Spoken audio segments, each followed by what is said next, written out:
বরাবরের মতোই আমাদের উত্তরাধিকারী চ্যানেলে আপনাদের জানাচ্ছি আবার সুস্বাগতম।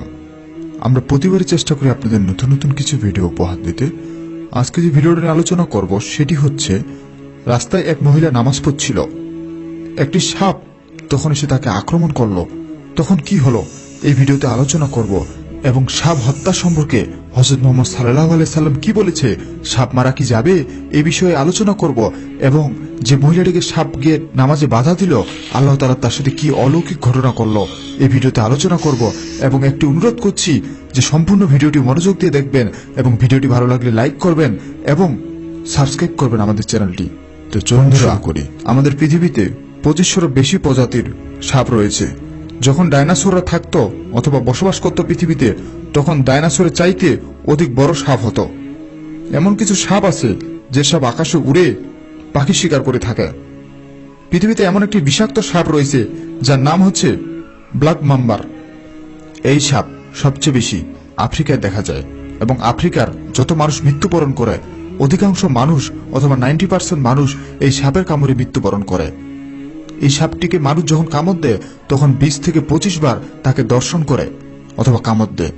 এই সাপটি একটি মানুষকে কামড় দিলে 400 মিলিগ্রাম বিষ তার ভিতরে প্রবেশ করিয়ে দেয়। সম্পূর্ণ ভিডিওটি যদি দেখুন তাহলে আপনার চোখ কপালে উঠে যাবে। এবং হযরত মুহাম্মদ সাল্লাল্লাহু আলাইহি সাল্লাম বলেন, তোমরা যখনই সাপ দেখবে তখনই তাদেরকে হত্যা করে ফেলবে, কারণ অধিকাংশ সাপ শয়তানের রূপ নিয়ে চলাফেরা করে।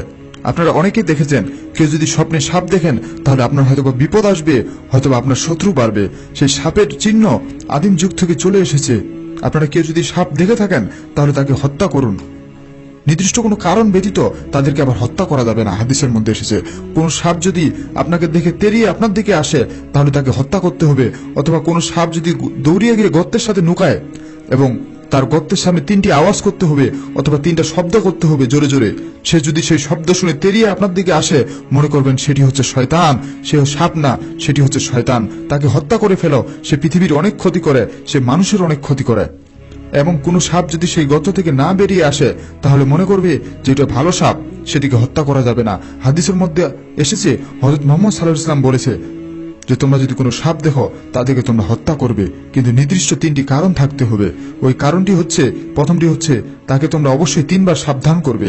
সে যদি সাবধান করার পরও তোমার দিকে তেড়িয়ে আসে তাহলে তোমরা তাকে হত্যা করো। আবার অনেকে দেখা গেছে রাতে সাপ হত্যা করে থাকে। সেটি করতে আপনারা সাবধান হবেন, কারণ অনেক সময় দেখা গেছে জিনেরা সাপ অথবা বিড়ালের আকৃতি ধারণ করে রাতে ঘোরাফেরা করে। ওই সময় যদি জিনেরা সাপের আকৃতি ধারণ করে ঘোরাফেরা করে, আপনি যদি সেই সাপটিকে হত্যা করেন তাহলে হয়তোবা জিনরাও আপনাকে সাথে সাথে সেখানে হত্যা করতে পারে অথবা আপনার প্রিয়জনের কোনো ক্ষতি করতে পারে। এগুলো হাদিসের মধ্যে এসেছে বন্ধুরা, এগুলো কোনো বানোট কথা না। এবারে আমরা যাচ্ছি মূল ঘটনায়।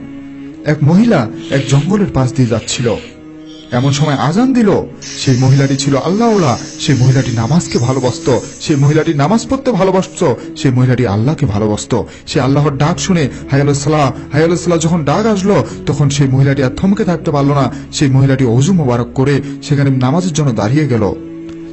আরেকটি কথা বলে রাখি, ওই মহিলাটি সবসময় জায়নামাজ নিয়ে ঘুরত। সেই মহিলাটি জঙ্গলের মধ্যে নামাজ পড়ার জন্য উপস্থিত হলো, এবং যখন সে সিজদা দিল তখন একটি সাপ এসে হাজির হলো। সাপটি অতিরিক্ত বিকট শব্দ করা শুরু করলো, যেন সেই মহিলাটি ভয়ে নামাজ রেখে দৌড়িয়ে চলে যায়। তাহলে সে আল্লাহর নিকট খারাপ হবে, সে তাহলে আল্লাহকে ভয় করবে না, সে ভয় করবে সাপটিকে। তখন মহিলাটি আল্লাহর কাছে দোয়া করলো যে, হে আল্লাহ, আপনি আমাকে সৃষ্টি করেছেন, হে আল্লাহ, আপনি এই সাপকেও সৃষ্টি করেছেন, এখন আপনার উপর সম্পূর্ণ নির্ভরশীল।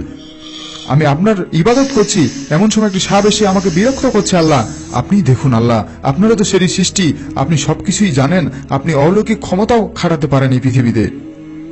তখন আল্লাহ তাআলা সেই সাপটিকে সাথে সাথে সেখানে হত্যা করে দিল।